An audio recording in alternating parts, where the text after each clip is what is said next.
ओम नमस्ते परमं ब्रह्मा सर्वशक्तिमते नमः। निराकारोऽपि साकारो स्वेच्छारूपं नमो नमः। ॐ वागीशाद्यासु मनसः सर्वर्थानामुपक्रमे यां न त्वा कृतो कृत्या सुयास्तं नमामि गजाननम्।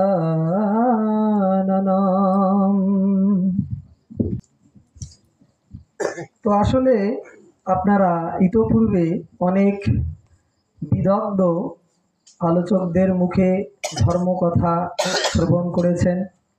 আমি সর্বোপরি প্রণাম জানাই আমার শ্রদ্ধেয় গুরুজন ব্যক্তিত্ব শ্রদ্ধেয় বাবু পরেশচন্দ্র রায় এবং আমার শ্রদ্ধেয় কাকামশাই শিক্ষক শ্রীযুক্ত বাবু অতুল চন্দ্র রায়। এনারা আমার থেকে বয়সে অনেক প্রবীণ, জ্ঞানগর্ভ, কথার দিক থেকেও তারা আমার অনেক ঊর্ধ্বে। তারপরেও এই মহান ব্যক্তিদ্বয় আমাকে যে প্রধান আলোচকের পদে অলঙ্কৃত করার জন্য বিশেষভাবে বলেছেন, এর জন্য আমি ওনাদের কাছে চিরঋণী।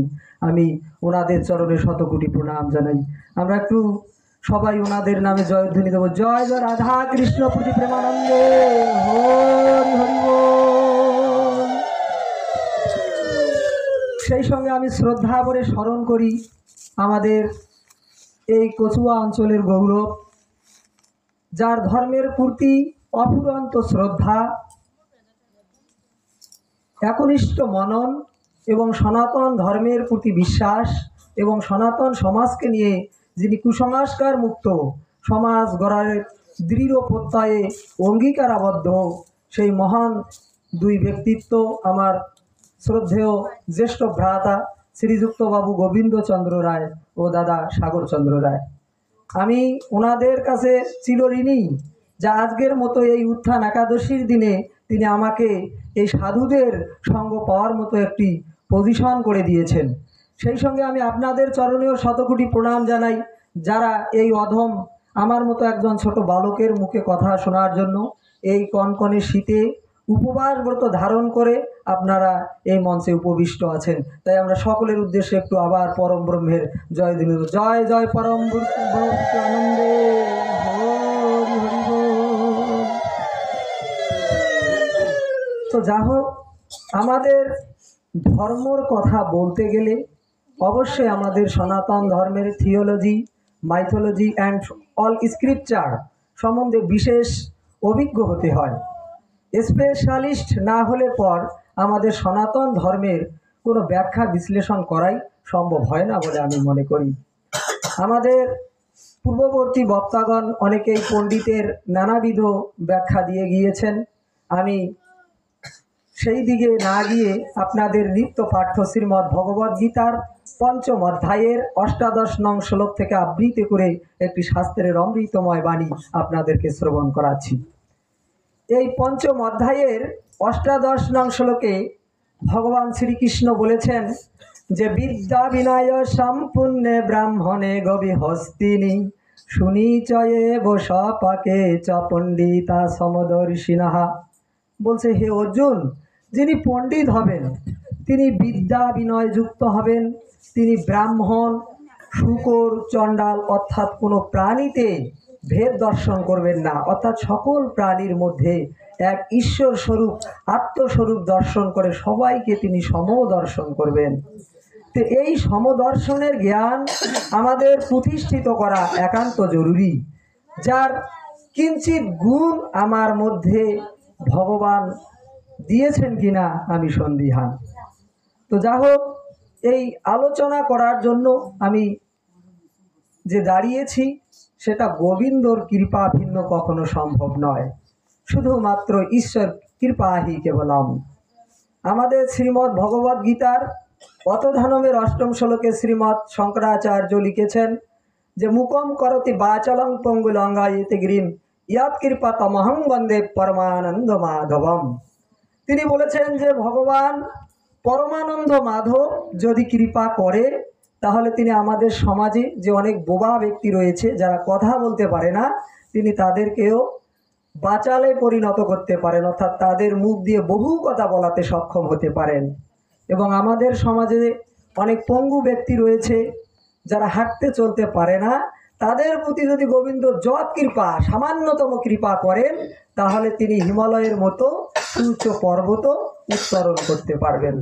তাই আমি সেই শ্লোকটিকে হৃদয়ে ধারণ করে আপনাদের আশীর্বাদকে মস্তকে রেখে আজকের এই মহতী সভায় দণ্ডায়মান হয়েছি। যদি আপনাদের আশীর্বাদ আমার মস্তকের উপরে থাকে তাহলেই আমি ভগবান পরমেশ্বরের যে চতুর্দশ শাস্ত্র, সেই চতুর্দশ শাস্ত্র থেকে কিছু অমৃতময় বাণী আপনাদের সামনে উপস্থাপন করার যথাযোগ্য প্রচেষ্টা করব। তো আপনারা কি আমাকে অনুমতি দিয়েছেন?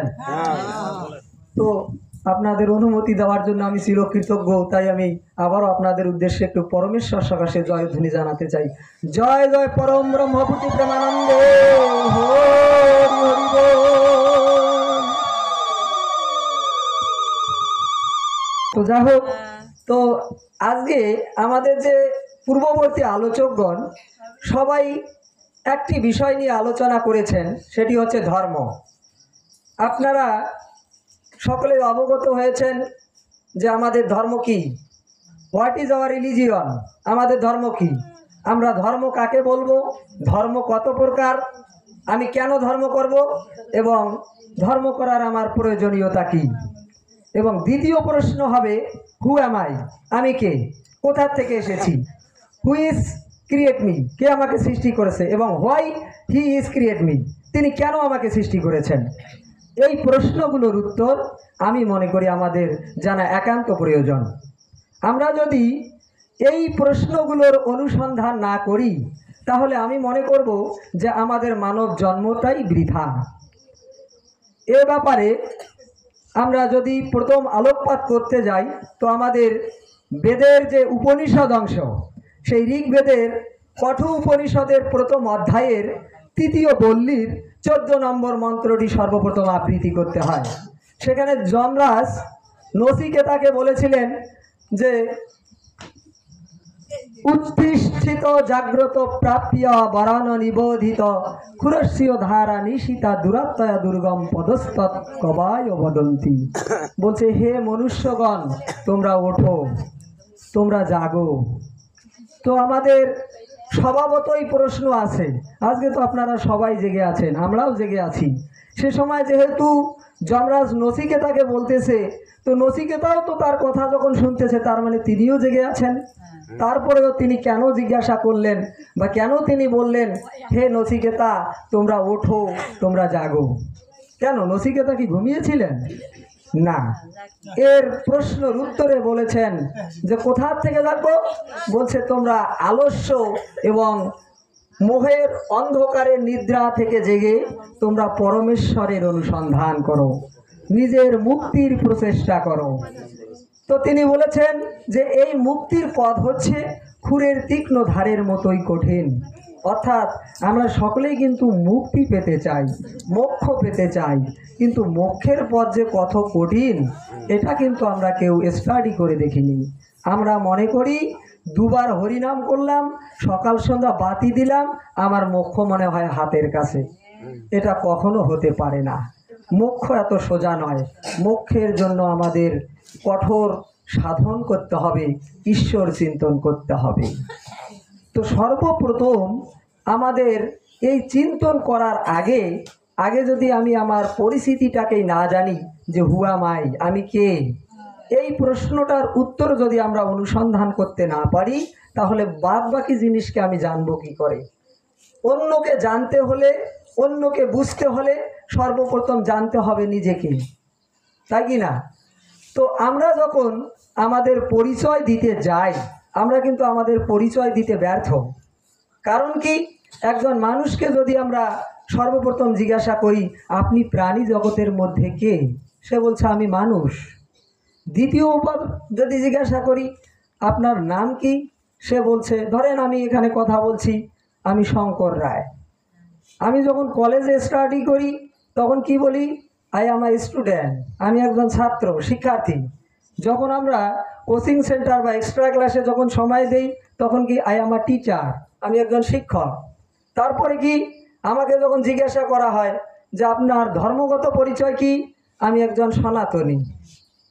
তাহলে কতগুলো পরিচয় আসলো, বাবার নামের পরিচয়, মায়ের নামের পরিচয়, তো হাজার হাজার পরিচয় আমাদের সামনে এসে উপস্থিত হচ্ছে। তো কথা হচ্ছে একটা মানুষ যখন পরক্ষণে পরক্ষণে তার পরিচয় চেঞ্জ করে তখন আমরা তাকে কি বলে থাকি, বহুরূপী বলে থাকি। কারণ তিনি বহু পরিচয় দিয়ে বেড়ান, ভণ্ড বলে পরিচিত হবেন। তাহলে আজকে আমি যতগুলো পরিচয় দিলাম তার মানে আমি আই এম আ ফ্রড, আমি একজন ভণ্ড। তো আপনারা কি নিজেকে ভণ্ড বলে প্রমাণ করেন? আপনারা নিজেকে ভণ্ড বলে মানেন? তাহলে আমরা কেউ ভণ্ড নই। তাহলে আমাদের আসল পরিচয়টা কি? আপনারা যারা বিজ্ঞানে স্টাডি করেন, তো বিজ্ঞানের যে আকর গ্রন্থ, সেই আকর গ্রন্থের বিজ্ঞানের প্রতিটি শাখায় যার অবস্থান তার নাম হচ্ছে সায়েন্টিস্ট এরিস্টটল। তো এই এরিস্টটলের যে গুরু তার নাম ছিল প্লেটো, এবং প্লেটো আরও একজন তার সমসাময়িক বিজ্ঞানী ছিল সক্রেটিস। তো এই প্লেটো তিনি সর্বপ্রথম যখন পৃথিবীতে লাইসিয়াম বিশ্ববিদ্যালয় স্থাপন করেন, তো তিনি তার ওই বিশ্ববিদ্যালয়ের শিক্ষার্থীদের উদ্দেশ্যে দৈনিক একটা ভাষণ দিতেন। সেই ভাষণটা কি, নো দাইসেলফ, নিজেকে জানো। তো এই যে তিনি সব সময় শিষ্যদেরকে বলছেন নিজেকে জানো, নিজেকে জানো, সেই আবার স্টুডেন্টরা কোথাকার, ইউনিভার্সিটির স্টুডেন্ট। তো এই ভার্সিটি লেভেলে গিয়ে একজন হায়ার এডুকেটেড পারসন সে কি নিজের পরিচয়টা জানে না, আমি কে? আর সেখানে তার একজন এত বড় বৈজ্ঞানিক গুরুদেব, তিনি তাকে বারবার বাচ্চাদেরকে বলছে নিজেকে জানো, নিজেকে জানো। তাহলে কি তারা নিজের পরিচয় জানতো না? আমি শঙ্কর, আমি জানি না। তো আমাকে আমার গুরুদেব বলবে বাবা তুমি নিজেকে জানো, তো কেন আমার গুরুদেবের কি মাথা খারাপ হয়ে গিয়েছে নাকি? প্রশ্ন আসে কি না? তো এই যে আমাদের স্বাভাবিক প্রশ্ন, এই প্রশ্নটার যখন আমরা অনুসন্ধান করতে যাই তাহলে আমি কে, এই বিষয়টা আমাদের কিন্তু সর্বপ্রথম জানা দরকার। কারণ আমি যদি আমার পরিচয় না জানি, আর আজকে আমি যদি তোমাদের সামনে এসে বলি যে মাগো বলেও তো আমি কে, তখন আপনারা কি মনে করবেন, এই কোথার থেকে পাগল আসলো যে নিজের পরিচয় জানে না? তো এই পরিচয়টাকে যদি আজকে আমরা আইডেন্টিফাই করতে যাই, তো একটা সাধারণ আমি ছোট গল্প বলি। সেই গল্পটা কি? সেই গল্পটা হচ্ছে যে একদা এক ব্যক্তি তার স্ত্রী পুত্র পরিজন নিয়ে সুখে সংসার করত। তো এই সংসার করাকালীন সময়ে তিনি হঠাৎ একদিন বৃদ্ধ অবস্থায় উপনীত হলেন। তো তার কালক্রমে মৃত্যুকাল ঘনিয়ে এসেছে। তো এই বাবা একজন আদর্শ বাবা হিসাবে সংসার পরিচালনা করছে। এই সংসার পরিচালনা করার দরুন সকলেই তার কাছে ঋণী এবং সকলেই তাকে খুবই ভালোবাসে।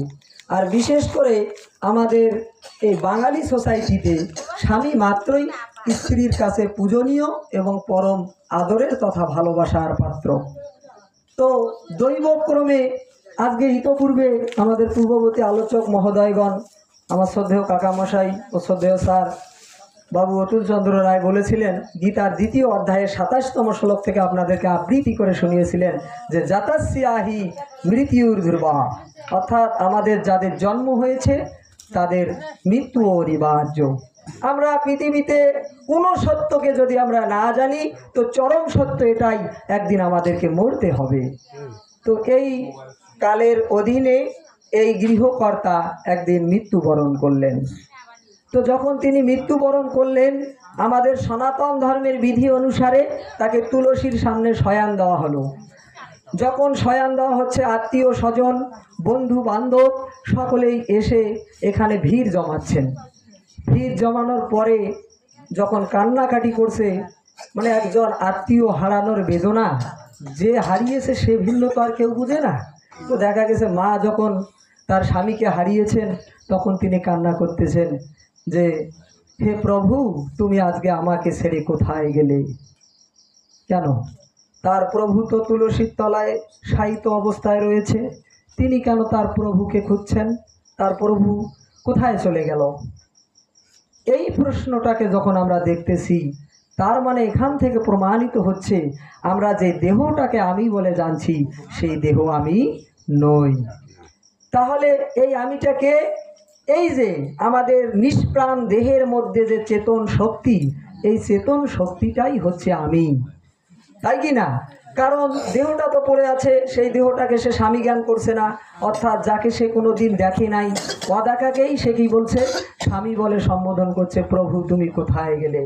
কারণ তিনি যদি এই দেহটাকে স্বামী জ্ঞান করতেন তাহলে তিনি কিন্তু এই দেহটাকে নিয়েই তুষ্ট থাকতেন, তিনি এই দেহের মাঝে আর ওই আমি নামক সত্তাটাকে, চেতন নামক সত্তাটাকে খুঁজতেন না।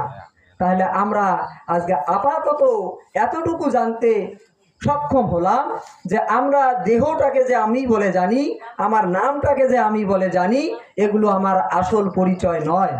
আসল পরিচয় হচ্ছে যে এই যে আমার দেহের মধ্যে যে চেতন সত্তা, সেটিই হচ্ছে আমি। এখন আমাদের শাস্ত্রোক্ত ভাষায় এই আমিকে আমরা যখন শ্রীমদ্ ভগবদ্ গীতার 10ম অধ্যায়ের 20তম শ্লোকটি স্টাডি করি, সেখানে ভগবান শ্রীকৃষ্ণ বলেছেন, অহম আত্মা গুরাকে এসো সর্বভূতাশয় স্থিত। হে অর্জুন, আমি সকল ভূতের মধ্যে তথা জীবের মধ্যে আমি হচ্ছি চেতনা দানকারী আত্মা। অর্থাৎ আমাদের সকল জীবের মধ্যে আত্মা রূপে যে চেতন শক্তি, তিনিই হচ্ছে আমি। অর্থাৎ ভগবান শ্রীকৃষ্ণ বলছে আমি জীবের মধ্যে চেতনা দানকারী আত্মা। আমরা যাকে সংস্কৃতে আত্মা বলি, বাংলায় তাকে আমরা আত্মা বলছি, ইংরেজিতে এটাকে বলা হচ্ছে সোল। এই সোল হচ্ছে আমাদের একমাত্র পরিচয়, অর্থাৎ আমি হচ্ছে আত্মা। আমরা জীবিত কতক্ষণ? যতক্ষণ আমার দেহের মধ্যে চেতন শক্তি রয়েছে, যতক্ষণ আমি কথা বলতে পারি, চলতে পারি, কর্ম করতে পারি, ভোজন করতে পারি, ততক্ষণে আমি জীবিত। অর্থাৎ এই দেহ খাঁচায় আত্মা যতক্ষণ থাকে, দেহ নড়ে চড়ে, আত্মা বাহির হয়ে গেলে দেহ যায় মরে। কথাটা বুঝতে পারছেন? অর্থাৎ আমাদের দেহ বিনাশশীল পদার্থ, কিন্তু আমাদের আত্মা হচ্ছে শাশ্বত অবিনাশী। তাই শ্রীমদ্ ভগবদ্ গীতায় বলেছে, নয়নম সেদন্তি শাস্ত্রাণী নয়নম দহতি পাবক। এই আত্মাকে কি করা যায় না? অস্ত্রের দ্বারা কাটা যায় না, জলের দ্বারা ভেজানো যায় না, এবং কি করা যায় না? অগ্নিতে তাকে দগ্ধ করা যায় না। অর্থাৎ আত্মা হচ্ছে নিত্য সত্য, শুদ্ধ ও পবিত্রতম বস্তু। এখন এই জ্ঞানটা যখন আমি জানলাম, তার মানে কি আমার মধ্যে কি রয়েছে? চেতন শক্তি, আত্মা রয়েছে। অর্থাৎ আই এম আ সোল, আমি হচ্ছে একটা আত্মা। তাহলে এই থিওরিটাকে যখন আমরা আর একজনের কাছে দেব, তাহলে আপনার মধ্যেও কি আছে? চেতন শক্তি আছে। তাহলে আপনার মধ্যে যে চেতন শক্তি, তার মানে আপনিও আত্মা। তাহলে আপনাতে এবং আমাতে প্রভেদ কোথায়? আমরা তো এক আত্মার আত্মীয় হয়ে গেলাম, তাই কি না? তাই আমাদের ঋগ্বেদের প্রথম মণ্ডলের 146 সূক্তের 46 নম্বর মন্ত্রে ঋষি বলেছেন, একম সদ বহুদা বিপ্রা ইয়াম অগ্নিম মাতারিষ্যাহু। উপনিষদে আরও বলেছেন ভগবান যে বহুশ্যামহম, আমি এক থেকে কি হব? বহু হব। আর এজন্যই তিনি কি হয়েছেন? এক থেকে বহু হয়েছেন। যেদিন আমরা এই আত্মদর্শনকে আমাদের মধ্যে লালন করতে পারবো, যেদিন আমরা এই আত্মসত্তাকে জানতে পারবো, আমি মনে করব সেটাই হচ্ছে আমাদের প্রকৃত জানা। আমরা এতদিন যে হিংসার সাগর থেকে উত্তরণ করতে চাই, আমরা উত্তরণ করতে পারিনি কেন? কারণ আমরা সবাইকে পৃথক জ্ঞান করে থাকি। আমি মনে করি সে আমার থেকে আলাদা। আপনি নিজের ক্ষতি কখনোই নিজে করতে পারেন না। বাংলায় প্রবাদ রয়েছে যে আপন ভালো পাগলেও বোঝে। তো এখন আমি যখন জানতে পারলাম যে আপনি এবং আমি এর মধ্যে কোনো প্রভেদ নাই, অর্থাৎ দুয়ে হচ্ছি আমরা একক সত্তা, যখন আমি উভয়ে এক হয়ে গেলাম, তখন আমি ক্ষতিটা করবো কার? ক্ষতি কি কারো করতে পারবো? তো এই চেতন ভাবটাকে যেদিন আমরা জাগ্রত করতে পারবো, আমি মনে করি সেদিনেই আমাদের সনাতন সমাজ থেকে হিংসা নিন্দার বিভেদ দূর করে আমরা এক শান্তির স্বর্গে বসবাস করতে পারবো। ইহা ভিন্ন আমাদের কি এই শান্তির সাগর থেকে মানে মুক্তি লাভের কোনো উপায় নেই। তো এই যে আজকে আমরা, তাহলে এজন্যই কিন্তু এই এরিস্টটল বলেছিলেন যে পৃথিবীকে আমরা, এই যে পৃথিবীর যত পলিটিক্যাল লিডাররা রয়েছে তারা কি করতে চাচ্ছে, দেশে শান্তি স্থাপন করতে চাচ্ছে, যুদ্ধ সংঘাত এড়াতে চাচ্ছে, কিন্তু তারা সক্ষম হচ্ছে না। কেন? কারণ তাদের মধ্যে আমাদের কোনো থিওলজি, মাইথোলজি অ্যান্ড ফিলোসফির দেয়ার ইজ নো নলেজ। সেখানে কি নাই? এই আমাদের সনাতন শাস্ত্রের কোনো জ্ঞান নেই। এদের মধ্যে জ্ঞান না থাকার কারণে এরা কী করছে, আমাদের হিংসা রাজনীতি বেছে নিয়ে আমাদের দেশকে অস্থিতিশীল করে তুলছে। আমাদের রাষ্ট্রযন্ত্র যদি আমরা সঠিক করতে চাই তাহলে অবশ্যই আমাদের কি থাকতে হবে, ধর্মজ্ঞান থাকতে হবে। এখানে বলছে ধর্মজ্ঞান বিহীনা মনুষ্য পশু না সমানা। যে ব্যক্তির মধ্যে ধর্মজ্ঞান নেই সে হচ্ছে পশুর সমান। তো যা হোক, এই প্রাণী জগতের মধ্যে আমাদের এতক্ষণ আমরা যে পরিচয়টা পাইলাম সেটা হচ্ছে আমরা এখানে আমি নামক সত্তা অর্থাৎ আত্মা। এখন দ্বিতীয় যে আমাদের পরিচয়, সেই দ্বিতীয় পরিচয়টা কি? আমরা মানুষ। এই যে মানুষ শব্দটা, তো পৃথিবীতে প্রাণী জগতে যত প্রাণী রয়েছে তার মধ্যে উন্নত শ্রেণীর প্রাণী হচ্ছে মানুষ। এখন কথা হচ্ছে এই প্রাণী জগতে যত প্রাণী রয়েছে তার মধ্য থেকে মানুষ শ্রেষ্ঠ কেন?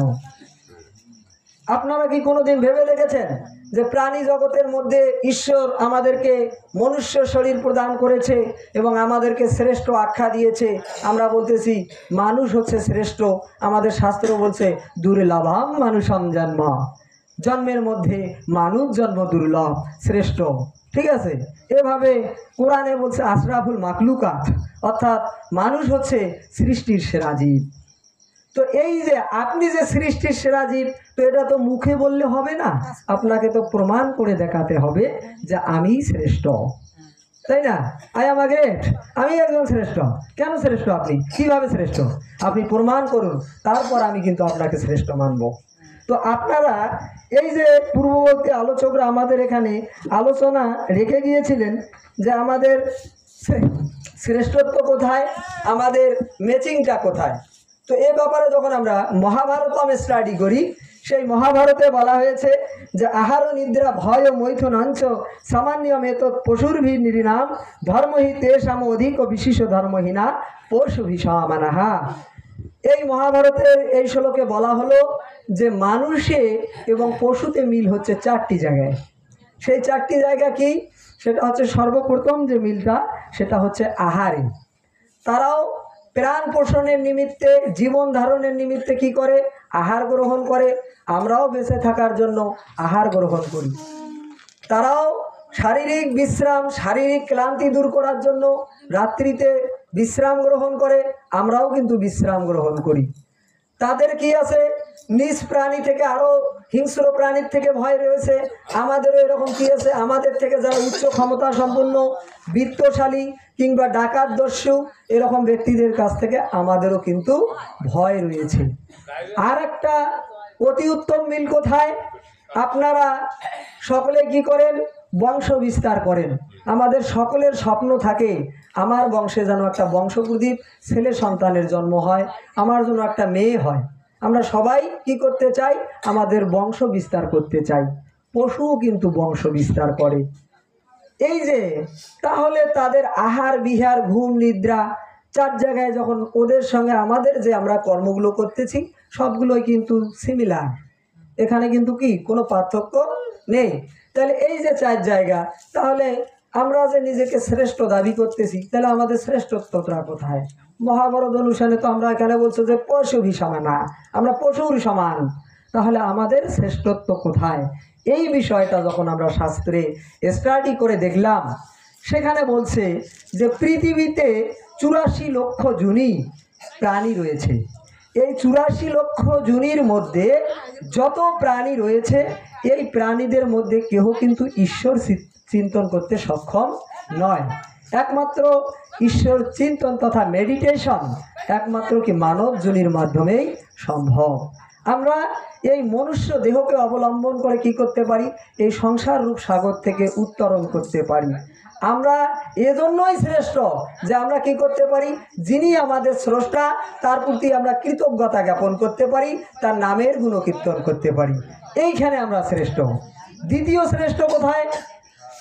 পশুও বাচ্চা জন্ম দেয়, আমরাও বাচ্চা জন্ম দেই, কিন্তু কি পশু তার সন্তানের মধ্যে কি করতে পারে না? জ্ঞানের বিকাশ ঘটাতে পারে না। আর মানুষ কি করতে পারে? তার সন্তানকে ভালো মন্দ বুঝার বিবেক প্রদান করে তার সন্তানকে মানুষের মতো মানুষ তৈরি করতে পারে। এই দুই জায়গায় হচ্ছে মানুষের শ্রেষ্ঠত্ব। তো যেদিন আমরা এই দুই জায়গায় নিজেকে ডেভেলপ করতে পারবো, উন্নতি করতে সক্ষম হব, আমি মনে করব সেই দিনেই হচ্ছি আমরা কি শ্রেষ্ঠ। তার পূর্বে নিজেকে শ্রেষ্ঠ বলে আপনি কখনোই দাবি করতে পারেন না। আমাদের পূর্ববর্তী আলোচক স্নেহাশিস লালবাবু রায়, সে যে আজকে আপনাদের সামনে, জানি না আপনাদের কেমন লেগেছে, কিন্তু সে যে আজকে আমাকে এখানে একটা সুন্দর বক্তব্য উপহার দিতে সক্ষম হয়েছে, এর জন্য আমি পরমেশ্বরের কাছে প্রার্থনা জানাই, আমি আশীর্বাদ জানাই, সে যেন এরকম সনাতনীদের মাঝে আমাদের হাজারো মঞ্চে সনাতনী ধর্মকথা শোনাতে পারে। কারণ আজকে আমি মনে করি আমি ধন্য যে এখানে যে আলোচকগণ আছে তারা সবাই হচ্ছে এক একটা করে লাইট। লাইটের কার্যই হচ্ছে মানুষকে আলো দিয়ে অন্ধকার দূরীভূত করা। আর প্রকৃত পণ্ডিত তথা জ্ঞানীরও কাজ হচ্ছে নিজের জ্ঞানটা অপরকে দিয়ে পতিত আত্মাকে উদ্ধার করা। তাই আজকে যে আলোচকবৃন্দ এই মহান দায়িত্ব নিয়ে সমাজের উপকারের জন্য কাজ করে যাচ্ছেন, এর জন্য আমি ওনাদের চরণে শতকোটি প্রণাম জানাই। এই যে আমরা আজকে নিজেকে শ্রেষ্ঠ জানলাম, এই শ্রেষ্ঠ জানার পরে আমাদের তাহলে কি করতে হবে? সন্তানের মধ্যে ধর্মের বীজ বপন করতে হবে। আমরা যদি সন্তানের মধ্যে ধর্মের বীজ বপন না করি তাহলে আমাদের সমাজের কখনো উন্নতি হবে না। পূর্ববর্তী বক্তা বলে গিয়েছিলেন শ্রদ্ধেয় দাদা দীপুরাম রায় যে আমাদের চিরসত্য মৃত্যু, এবং মৃত্যুর পর তিনি মনুস্মৃতি থেকে 4th অধ্যায়ের 129 নম্বর শ্লোক উল্লেখ করে বলেছিলেন যে মৃত্যুর পর স্ত্রী পুত্র দ্বারা কেহই কি হবে না? সহায় হবে না। তাহলে সহায় কে হবে? তো আমরা যদি ওই মনুস্মৃতির 4th অধ্যায়ের 230 নম্বর শ্লোকটি স্টাডি করি, এবং আপনাদের বাড়িতে যদি পদ্মপুরাণ পাতালখণ্ড 60তম অধ্যায়ের 17 নম্বর শ্লোকটি দেখেন, সেখানে মহর্ষি কৃষ্ণ দ্বৈপায়ন বেদব্যাস এবং মনুস্মৃতিতে ভগবান মনু উদ্ধৃতি দিয়েছেন। তিনি বলেছেন যে মৃতম শরীরম উৎসৃজ্য কাষ্ট্রলস্ট্র সমংসিত বিমুখা বান্ধবা জানতি ধর্মস্তদনুগচ্ছতি। তিনি বলছেন একজন মানুষ যখন মারা যায় তার বন্ধু বান্ধব তাকে কি করে?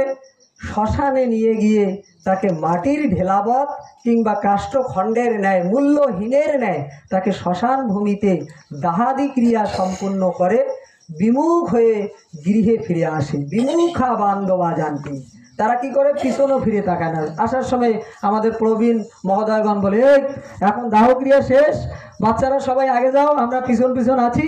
তো দেখা গেছে কেউ পিছনে ফিরে তাকাবেন না, পিছনে কিন্তু ফিরে তাকানো যায় না। তো এখানে এই ভগবান মনু এবং ভগবান ব্যাসদেব বলতেছেন যে মৃত্যুর পর মানুষের বন্ধু বান্ধব সহায় হয় না। আপনাদের এই যে অর্থের পিছনে ছুটছেন, আপনারা কার জন্য খাটছেন? এই অর্থ পর্যন্ত যদি সর্বশক্তি প্রয়োগ করে আপনাদের অসুস্থতায় যাবে রংপুর মেডিকেল কলেজ অবধি, আপনার স্ত্রী পুত্র বন্ধু বান্ধব তারা যাবে শ্মশান অবধি, তারপর কিন্তু আর কেউ আপনার অনুগমন করতে সক্ষম হবে না। আমাদের ভগবান মনু বলেছেন একমাত্র ধর্মই আমাদের সহায়। তাহলে আমাদের রিয়াল ফ্রেন্ডকে, who is our real friend? আমাদের প্রকৃত বন্ধু কে? তাহলে আমাদের প্রকৃত বন্ধু হিসাবে আমরা এই শাস্ত্রের মর্মার্থ থেকে জানতে পারলাম যে আমাদের কি একমাত্র রিলিজিয়ন তথা ধর্মই হচ্ছে আমাদের রিয়েল ফ্রেন্ড, সেই হচ্ছে আমাদের কি প্রকৃত বন্ধু। তাই মানব জীবনে বেঁচে থাকতে হলে আপনাদেরকে কি করতে হবে? অল্প অল্প করে হলেও ধর্ম সঞ্চয় করতে হবে। ধর্ম ব্যতীত আমাদের কোনো মুক্তি নেই।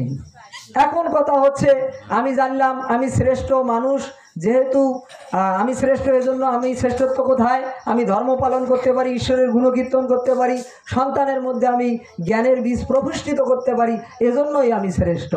এখন দ্বিতীয় কথা হচ্ছে তা আমি শ্রেষ্ঠ হলাম, তো আমি আবার উপাসনা করব কার? আমি কেন তাকে ডাকবো? আমার পাশের বাড়ির গজেন তো ওই সারাদিন এক খায় দায় ঘুমায়, সে তো কোনোদিন মন্দিরে যায় না, তাহলে আমি কেন মন্দিরে যাব? স্বাভাবিক প্রশ্ন হতে পারে কি না? সে তো কোনোদিন তুলসীর তলায়ও মাথা ঠেকায় না, মন্দিরেও আসে না, সেও স্ত্রী পুত্র পরিজন নিয়ে সুখে আছে, আমিও সুখে আছি। এটা প্রশ্ন হতে পারে না? তাহলে আমি ধর্ম করব কি জন্য? এই প্রশ্নটার যখন আমরা উত্তর খুঁজতে যাই, তো যা হোক, বাস্তবিকতার মধ্যেই আমাদের কিন্তু ঈশ্বরের দর্শন করা দরকার।